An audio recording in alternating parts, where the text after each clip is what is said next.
Pozdravljeni, z vami sem Minka Gantar in danes bomo govorili o odpuščanju. Vem, da smo že govorili, ampak nikdar ne škodi še enkrat. Dobila sem vprašanje od ene gospe, ki je napisala, kako naj odpustim bližnjim sorodnikom, ki jim ni moč odpustiti. Se veste, družinske krivice, ko se nekaj takega zgodi, se zatakneš in se začne. In se ti vrti po glavi kot pokvarjena plošča, kaj je nekdo rekel, kaj je naredil, kaj je rekla, kaj je bilo, in se vrti in vrti. In če bi to šlo tako enostavno, da bi malo človek stresel z glavo in da bi to stresel stran, bi bilo enostavno, ker pa vemo, da so zadaj čustva, ranjena čustva. Je pa to zdaj druga pesem. Ja, kako odpustiti ljudem, ki so nas ranili. S tem namenom sem posnela CD Aktivacija svete kode v srcu posameznika in v glavnem na začetku je zdravilna molitev dekodiranja in na začetku, potem je pa meditacija za odpuščanje. In ta meditacija za odpuščanje se 3-krat ponovi eno in isto. In vam povem, zdaj najprej učinke te meditacije, ker res deluje. Poznam enega gospoda, s katerim sva leta nazaj sodelovala in potem so šle poti po svoje, pa sva se spet srečala, recimo, da je bilo vmes 10-15 let. In ko sva se spet srečala, veste, ko pogledaš človeka in rečeš, kaj se je zgodilo s tem človekom, zgleda drugače. No in kaj se je zgodilo s tem človekom? Šele potem, ko je bil ozdravljen, mi je povedal, kaj se je zgodilo. V glavnem, njegov oče je bil alkoholik in v mladosti je poslušal to, da bi bilo boljše, da ga ne bi bilo, da je čista napaka, da ne izgine, pogosto je bil tepen, pogosto je bil v bistvu kriv za to, da je sploh bil živ. In normalno, da to ni enostavna popotnica za življenje. No in potem v odrasli dobi on ni bil teran do svoje družine, zelo ljubeč človek, jaz ga izredno cenim, ampak je bil tiran do sam sebe. In sčasoma je pristal na tem, da je na dan popil pol litra vodke, da je lahko normalno funkcioniral. In to se mu je poznalo potem na obrazu. Veste, tisto, ko vidiš, da je nekaj narobe, pa niti ne veš kaj. In ko ga pogledaš, vidiš, da nekaj je. Ni pil v družbi, ampak sam. In žena je vedela, zanimivo, da tudi žena je bila iz družine alkoholikov. No, in ta gospod je začel delati meditacijo za odpuščanje. Je začel in je odpuščal svojemu očetu. Plast za plastjo, besedo za besedo. In a veste, kaj se je zgodilo? On je nehal piti, ne da je postal ozdravljen alkoholik, ampak on je enostavno nehal piti. Ni več potreboval alkohola, zato da bi se ubil vsak dan zjutraj. On je lahko živel brez alkohola. In danes je popolnoma ozdravljen, on lahko popije kozarec vina, recimo, brez da bi imel potrebo po še. No in zdaj, kje to dobite? To imate v knjigi, Ko ima življenje žur, na strani 336, meditacija za odpuščanje. Pred oči si prikličete osebo, ki vas je ranila. Tiho ji rečete, jaz, in vstavite svoje ime. Prepoznavam dušo v tebi. Jaz, in spet vstavite svoje ime. Pozdravljam dušo v tebi. Oba sva otroka stvarnika. Oba sva na zemljo prišla predelovati lekcije. Oba rasteva in oba delava napake. Za vse dejanje in vse besede, ki so me ranile, ti odpuščam, na vseh ravneh in te spuščam. Sproščam so svojo jezo, zamero in razočaranje do tebe. Sproščam so svojo bolečino, na vseh ravneh in te spuščam. Osvobajam sebe in osvobajam tebe. Blagoslavljam te z ljubeznijo in ti dovoljujem, da odideš.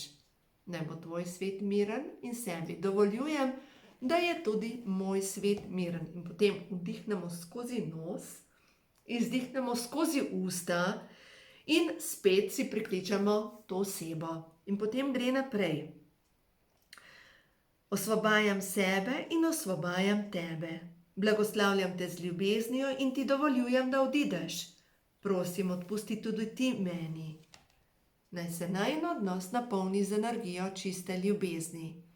Naj se z energijo odpuščanja napolnijo vse vezi med nama, v vseh smerih časa in prostora.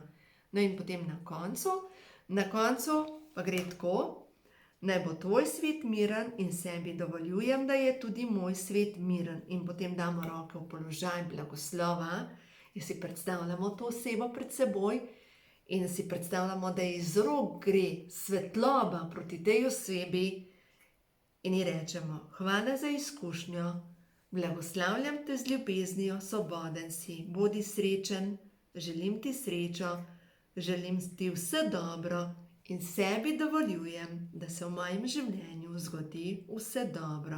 Tako je. Glejte, to je meditacija za odpuščanje. Seveda to zdaj mimogrede sem tole povedala, ampak v glavnem, dajte vtipkati. Tudi na YouTube sem dala meditacija za dekodiranje ali pa dajte na spletni strani mojsrečnoživljenje.com aktivacija svete kode v srcu posameznika. Dajte si to večkrat prebrati, dajte si to večkrat ponavljati in boste videli, s časoma odpustiš. Za vse tiste, ki ne morete odpustiti, dajte prebrati knjigo Koliba. To je res odlična knjiga, lahko si poiščete tudi film. V glavnem ta film govori o tem, oziroma knjiga, zgodba govori o tem, kako je serijski morilec umoril 6-letno punčko. In oče je padel v globoko žalost in je v osnovi zameril temu morilcu in zameril je Bogu, kako je dovolil kaj takega, da je njegov otrok, nedolžen otrok, umrl. In potem zgodba je neverjetna, ampak tista najbolj pomembna točka vsega pa je, kako odpustiti. Ponavljati, odpuščati, plast za plastjo. In v bistvu on je bil tudi poln zamere do svojega očeta, ki je bil alkoholik, ki ga je psihično zlorabljal. Težka zgodba zadaj. In vemo, v Sloveniji, da mnogi imate tudi recimo alkohol v družinah. Jaz verjamem, da nekoč sem slišala od neke gospe, da toliko travm, kot jih imamo v Sloveniji, jih ni nikjer na svetu. No, jaz tega ne morem reči, ampak dejstvo je, da vsaka družina ima nekaj za predelati. In v vsaki družini je kakšna zadeva, ki je za odpustiti. In ni ga človeka, ki ne bi imel neke lekcije v tem življenju za narediti. Zato je pomembno, da pač začnemo delati na tem, da spuščamo te svoje bolečine. Da prepoznamo, zakaj smo se zataknili v nek odnos, kaj nas uči. In zdaj, kaj vam še priporočam, preberite knjigo Celestinska prerokba. Celestinska prerokba je pa tako, da je v 6. spoznanju, v bistvu po spoznanji gre naprej, v 6. spoznanju govori o tem, da si duša izbere svoje starše in da si na list papirja napišete vse to, kar vas moti pri vaših starših. Ni pomembno, ali so še živi ali niso, ampak v glavnem, kaj je tisto? Veste, moja mama je vedno, ali pa na živce mi gre, ker moj oče je vedno ali pa vedno dela. Ali pa nikdar ni mogoče, ne? In ko napišete vse to, v bistvu vidite, kaj je vaš najšibkejši člen, zato ker vse to, kar opazimo pri drugih ljudeh, je to, kar imamo sami za predelati.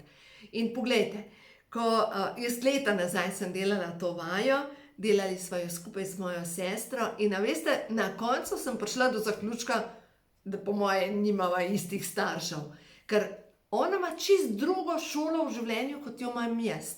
V bistvu to, kar je ona rekla, da jo moti, sem rekla, a res, a to so najini starši. In to, kar je bilo pri meni za predelati, pa po pravici povedano se niti ne spomnim več, kaj sem takrat pisala, ampak v glavnem je bilo, ona ima čisto druge stvari za predelati v življenju, kot jih imam jaz. In to je tisto, kar vas moti pri drugih ljudeh, to je vaša šola. No, zdaj pa naslednja zadeva. Tudi ko opisujemo druge ljudi, ko rečemo o nekom, recimo nadrejeni, on je tak ali pa ona je taka. Ko opazimo pri drugem človeku neko lastnost, se moramo vprašati, zakaj to opazimo. Ker živimo v svetu ogledal in vse to, kar opazimo pri drugih, je pač naša šola. Tako da, ja, vsak ima kakšno stvar za počistiti pa za predelati in predvsem vsi se učimo lekcije odpuščanja, sočutja in ljubezni.